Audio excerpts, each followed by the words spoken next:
My name is Sarah Mitchell. I'm 35 years old, and I work as a pediatric ER nurse in Franklin, Tennessee. I've spent more than a decade learning how to read children who can't yet find the words for what happened to them. I never imagined that the hardest patient I would ever have to read would be my own daughter. She was sitting on the edge of her bed, still wearing a backpack she had zero reason to be wearing indoors, refusing to let me help her change out of her church clothes, and when I reached for the strap over her right shoulder, my 7-year-old flinched so hard she knocked the lamp off her nightstand. Welcome back to the Family Revenge Tales. I want to tell you about the weekend that changed everything, because I think somewhere out there, another mother is standing exactly where I once stood, telling herself she's overreacting. I need her to know she isn't. It started on a Friday that felt completely ordinary. I had an overnight shift at the hospital, and my sister Jennifer offered to keep my daughter Emma for the weekend. Jennifer's husband, Mark Coleman, taught middle school science and coached the youth baseball team that half the boys in our town begged their parents to sign them up for. Parents loved him. Kids wanted to play for him. I trusted him completely, the same way everyone in Franklin trusted him. Sunday night, when I picked her up from Jennifer's, Emma barely said a word in the car. She kept the backpack on the whole ride home, straps pulled tight over both shoulders, even though it was empty except for a stuffed rabbit and a coloring book. I told myself she was just tired. Kids get tired. I'd worked a 14-hour shift, and I wanted to believe the easy explanation more than I wanted to look closer. Monday morning changed that. Emma stood in front of her dresser, uniform shirt in her hands, and simply didn't move. "Come on, Sweet Pea, we're going to be late," I said, reaching to help her. She twisted away from me so fast she nearly lost her balance, and I watched real fear cross her face, the kind I recognize instantly after 11 years in a pediatric emergency room. When I finally coaxed the sleeve up, there it was, a dark, unmistakable bruise along the inside of her upper arm. 4 small marks, spaced almost like fingers, with a 5th pressed deeper near her elbow. I kept my voice steady, the way I do with every frightened child who comes through my ER doors. "Baby, what happened?" I asked, even though my pulse was pounding so hard I could feel it in my throat. "Nothing," she said, staring at her shoes. I know what nothing sounds like when it's actually something. I've heard it in exam rooms for 11 years, so I didn't push. I just sat with her, and eventually, so quietly I almost missed it, she said, "Mom, Uncle Mark told me not to talk about the garage." My stomach dropped straight through the floor. I didn't yell. I didn't call Jennifer screaming. I've seen what happens when parents jump straight to accusations before they have anything solid. The child shuts down completely, and you lose whatever fragile trust got you the truth in the first place. So I did what I would have told any parent in my ER to do. I took Emma to see a pediatrician who wasn't me, someone who could examine her and document everything with a professional's distance. The waiting room felt endless. I sat there in my street clothes instead of scrubs, which somehow made me feel less capable, less like a nurse, and more like just a scared mother clutching her daughter's hand. When the doctor called us back, Emma clung to my sleeve the whole way down the hallway. During that appointment, Emma finally said a little more. Gently, without ever leading her, the doctor asked open questions, and Emma answered in small pieces. She said she'd spilled juice in Uncle Mark's garage while she was playing, and that he'd grabbed her arm hard enough to leave a mark. She said he told her that crying about it was baby behavior, and that big kids didn't cry over spilled juice. She still wouldn't say much else, her eyes darting to me every few seconds like she was checking whether it was safe to keep talking. It was enough. The doctor photographed the bruise from multiple angles, measured it, documented the pattern, and wrote everything down in careful, clinical language. When we were alone in the hallway afterward, she put a hand on my shoulder and told me, gently, but firmly, that I needed to take this seriously and involve the appropriate people. I already knew she was right. I'd just been hoping, somewhere in the back of my mind, that a professional would tell me I was overreacting. She didn't. That night, after Emma was finally asleep, I noticed the smartwatch I'd bought her for emergencies was still showing an active recording from Saturday. I almost deleted it without listening because it felt like a violation of her privacy. Then I heard Mark's voice. I heard my daughter crying, and I heard him tell her that nobody needed to know what happened in that garage. The recording cut off before it explained everything, but it confirmed the one thing I'd been afraid to admit to myself. My daughter hadn't just gotten hurt playing. She was protecting the person who scared her. I called Jennifer first thing the next morning, hoping, praying that the first words out of her mouth would be a question about whether Emma was okay. They weren't. "You must have misunderstood," Jennifer said, her tone already defensive before I'd even finished explaining. "Mark has coached hundreds of kids, Sarah. He's never had a single complaint. Not one in all these years." "I'm not asking you to believe me," I said. "I'm asking you to believe her." "She's 7. 7-year-olds exaggerate. She probably fell off something in the garage and doesn't want to admit it." When I called my mother that evening, hoping for something different, it was worse. "You cannot destroy a man's life over one misunderstanding," Diane said, her voice sharp with warning, the same tone she'd used on me my entire childhood whenever I threatened to say something uncomfortable out loud. "What about Emma?" I asked. There was a long pause on the line. "Emma's fine," my mother finally said. "Children bruise. It's what children do." I hung up feeling like I'd fallen through ice. Later that night, when Jennifer started a family group chat to clear the air, the same sentiment echoed from every relative who chimed in. Nobody asked how Emma was sleeping. Nobody asked if she'd stopped flinching yet. Not one person in that entire chat had an answer for the only question that actually mattered. I want to be honest with you about something. My mother raised me to believe that family problems stay inside the family, that you protect the image, you protect the peace, and you swallow whatever ugliness threatens to spill out. I spent my whole adult life trying not to become her. Standing in my kitchen that morning, phone shaking in my hand, I realized I might have inherited that silence anyway, except this time, my daughter was watching me decide what kind of mother I was going to be. A few days later, Emma was interviewed by a trained child advocacy specialist, the kind of professional who knows how to ask questions without ever putting words in a child's mouth. I waited outside that room feeling more helpless than I ever had in any emergency shift. When it was over, the interviewer told me Emma had described the garage incident clearly and consistently.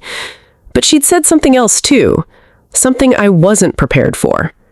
She told the interviewer that Mark had rules for the boys on his baseball team, that he punished the ones who cried during practice, that she'd heard him tell a player, "If you can't handle this, you don't belong on my team." My hands went cold.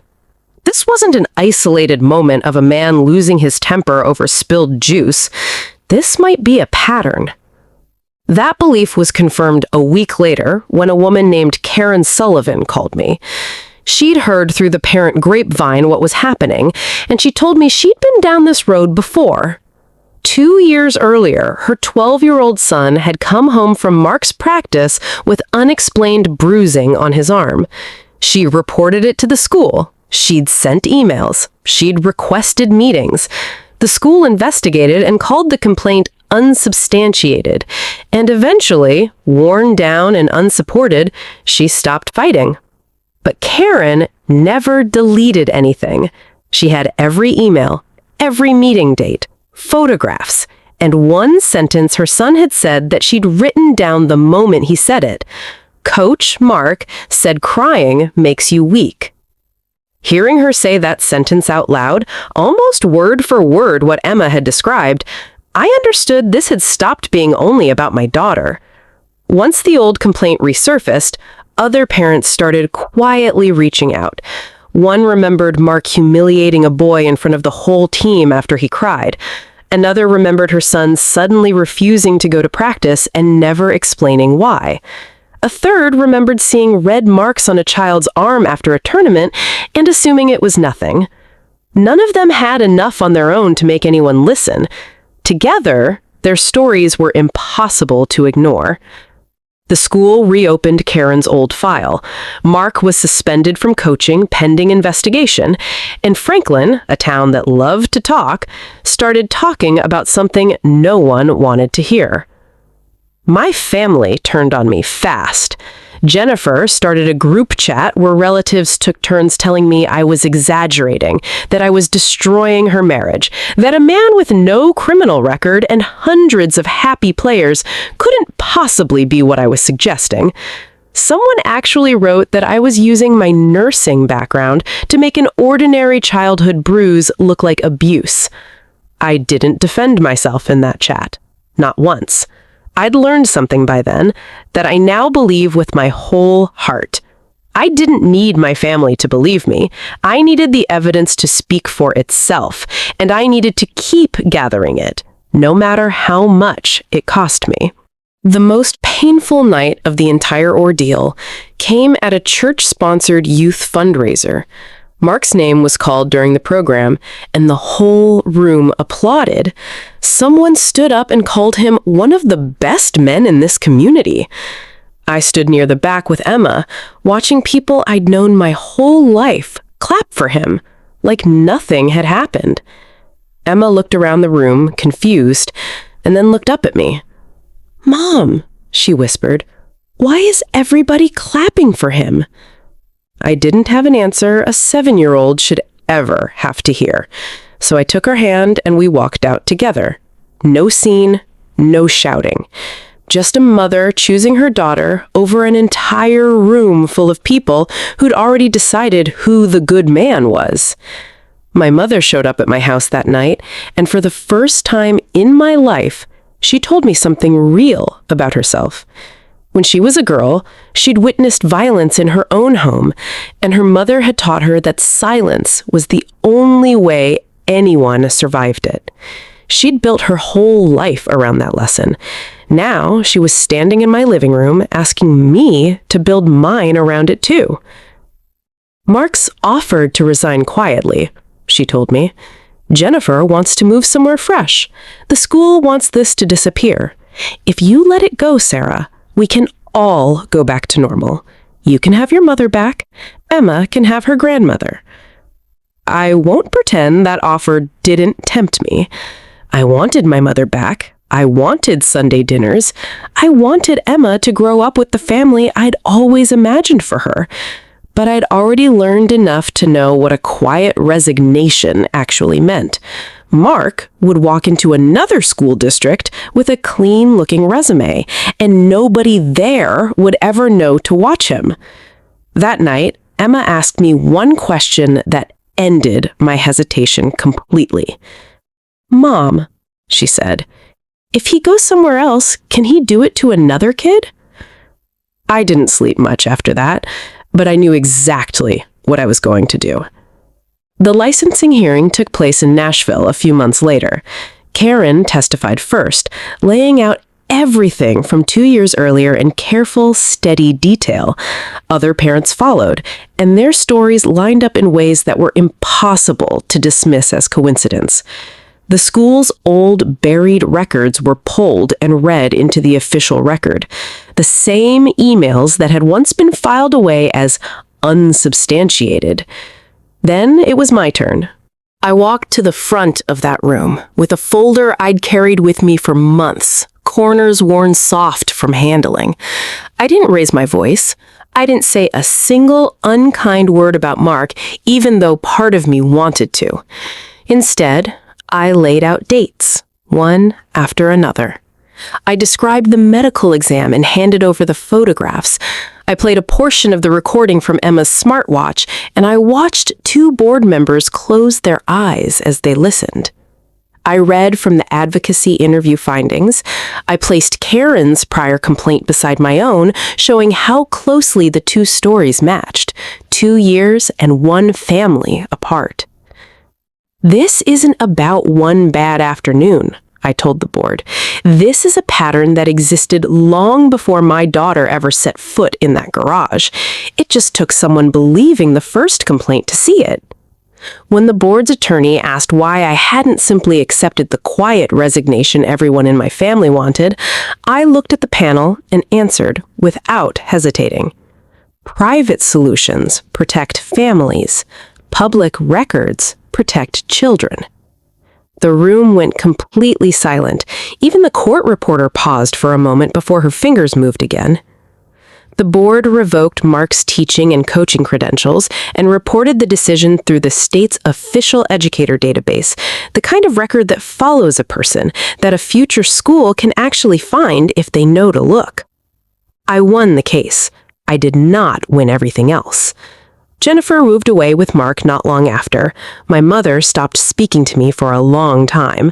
Some relatives still say I tore the family apart over what they call one misunderstanding. For months afterward, I lay awake wondering if I'd made the right choice, if the cost had been too high. Then, outside the hearing room on the last day, Erin hugged me and said something I'll never forget. She told me people had said the exact same thing to her 2 years earlier, that she was overreacting, that she was making trouble out of nothing. Hearing that, I understood my decision had never been only about Emma. It was about every parent who'd been told to stay quiet and believed it. 6 months later, Emma started sleeping with her hallway light off again. She started talking about school without me having to coax it out of her.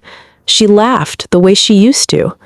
One Saturday morning, I took her to a baseball field, half expecting her to freeze up the moment she saw the diamond. Instead, she walked right onto the grass, turned back to look at me, and smiled. "You can sit down, Mom," she said. "I'm okay." I sat in the bleachers and watched my daughter play, and for the first time in almost a year, I didn't feel like I needed to document a single second of it.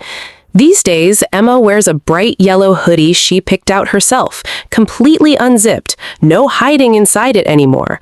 Watching her run across that field, I finally understood what I'd actually done. I hadn't destroyed my family. I'd stopped a cycle that had been quietly passed down for generations before it ever reached her. I hadn't won because Mark lost his career. I'd won because my daughter learned something more important than anything my mother ever taught me, that when she tells the truth, someone will listen. I lost my mother's approval. I lost the family table I grew up around, but I kept my daughter's voice. And for me, that was worth every bit of it. If this story moved you, if it reminded you of your own mother, your own daughter, or your own moment of choosing silence or truth, please subscribe to the Family Revenge Tales. Every subscription helps us keep telling stories about the families who chose to break their silence instead of keeping their secrets. Some families will protect a reputation at any cost. Some parents will choose silence because it's the only thing they were ever taught. But it only takes one person willing to believe a child to break a cycle that has lasted for generations. Sometimes the bravest form of justice isn't about revenge at all. It's about making sure the person who hurt you never gets the chance to hurt someone else. This story carries real educational and emotional value for anyone watching. It teaches parents to recognize the subtle, nonverbal signs that a child may be experiencing something they cannot yet put into words, from physical withdrawal to sudden secrecy around a specific place or person. It shows why documentation and professional evaluation matter far more than confrontation in the heat of the moment, and why a calm, evidence-based approach can protect a child more effectively than an emotional accusation ever could. It illustrates how institutional patterns of dismissing early complaints can allow harm to continue unchecked, and why one parent's willingness to keep pushing, even without family support, can eventually connect isolated incidents into a pattern that protects many children instead of just one. Most importantly, it reminds every viewer that protecting a child's safety and voice is never a betrayal of family. Sometimes it is the truest form of love a parent can offer.